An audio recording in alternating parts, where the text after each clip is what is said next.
Let's start here with something vibrant, happy, playful, and unrefined. Yeah, it's a little rough around the edges and not really trying to be quiet, subtle, damped down, or gentle. But that's the point. Its job is not to please you, talk to you, or heat your cheeks. Its job is to faithfully take orders from whoever or whatever is behind the wheel. It doesn't question your abilities or your decisions, and frankly, it doesn't really give a knob if you're perfectly comfortable. Adjusting the mirrors, rolling up the windows, turning on the lights when it's dark, even shifting gears. Nah, bro, that's your job. Old cars knew their place. To get you from A to B and maybe have a little fun on the way, but to provide leverage that enhances your skills as a human being, allowing you to become a better version of yourself. New cars have completely lost it. Their claims of a superior lifestyle through freedom, adventure, and enhanced driving experience couldn't be more ironic. Instead, new cars have become cold, heartless robots that patronizingly hold our hands and guide us along like we're completely helpless little children. And if we allow that to continue, helpless indeed we will become. All of these dials, for example, which contribute to your driving strategy decision-making, have now been replaced with complex computerized functions designed to remove you from the process. The child safety window locks are one thing, but the cumulative effect of every setting, feature, and doohickey designed to help you on new cars reaches a similar result. An unshakable sense of being trapped by an imbalanced car driver power dynamic. And sometimes you actually are trapped because someone decided that handles were dumb. In the pursuit of ceaseless technological innovation, we have missed the point on what makes driving a meaningful experience. Infotainment, self-parking, cruise control, backup cameras, electric windows, electric mirrors, electric seats, no door handles, no keys, no fun. It's boring. Just duct tape me up and throw me in the trunk already, because I'm basically a hostage in my own car. There's nothing for me to do anymore. And I got breaking news for y'all. There's a much cheaper way to travel around without having to do things.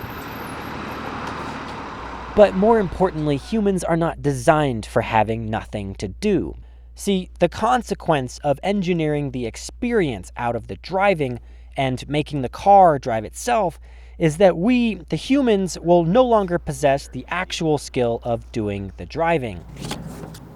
And that part of you that likes to press little buttons on soda cup lids also likes this manual roll-up crank window, or a lever that shifts gears, or using this bar to slide your seat around, because it means being directly involved with the outcome.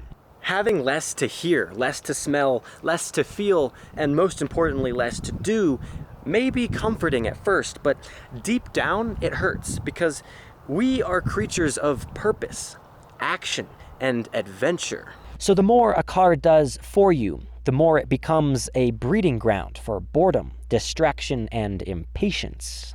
A lack of refinement lets you feel more, which creates a more immersive and interactive driving experience.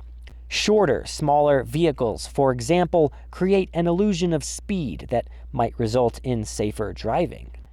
Engagement with the car improves the experience of the drive, and interaction with your surroundings reduces distraction and resulting mistakes. And I'm also not saying that you need a VW bus or that it represents the epitome of old cars. It's just what I happen to have nearby for colorful B-roll shots. Anyway.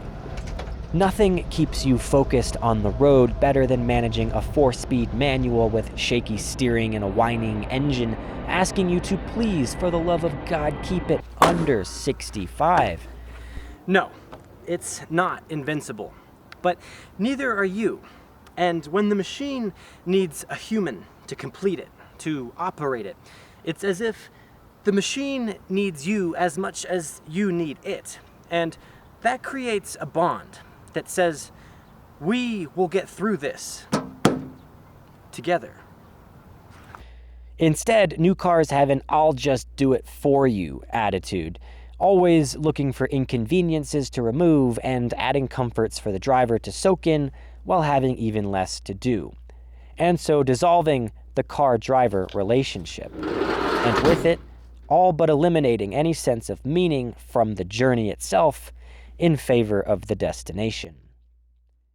This trend, followed to its logical conclusion, gets you a self-driving car, at which point a fundamental pillar of the human experience will complete its slow, quiet crumble to the ground. Part of a bigger cultural pursuit of comfort that will eventually lead to the reclassification of the movie WALL-E from science fiction into reality TV. Okay, maybe that's a little exaggerated, but it's still not bueno. Look, I get the need for cheap and light parts, but the plastic everywhere just feels flimsy, untrustworthy, fake, and disingenuous. A modern parking brake, for example, is a pathetic, over-engineered solution to a problem that never existed. It complicates a simple task. Is it on? Is it off? Did it work? I don't know. A real handbrake gives you multi-sensory input that the thing is actually working. That's called tactile or haptic feedback for you nerds out there. You also get this tactile feedback from buttons and knobs, which aren't just more fun than a touchscreen, but they can be found and used without having to look down from the road to navigate some stupid menu. Driving an older car is also an exercise in focus, coordination, and judgment. There is something about moving a lever, hearing the engine rev, coordinating all four limbs into one satisfying movement, and feeling the machine respond. Respond to you from a choice that you made. You feel involved. No, you feel useful. Older cars are just simpler. Features are cleverly minimal, yet effective. No screens, no voice assistants, less options, less settings and menus, less everything. Because the people driving these cars were more. See, they had the patience to sit through a song on the radio that they didn't like, and 2 settings for heat, on or off, was just fine, because you know what? What doesn't kill you makes you stronger. But put more simply, America is about freedom, and old cars let you make choices for yourself. New cars make choices for you. I don't know why we like that. Old cars have qualities that make them relatable, and the features that they lack force adaptation, growth, and skill onto the driver.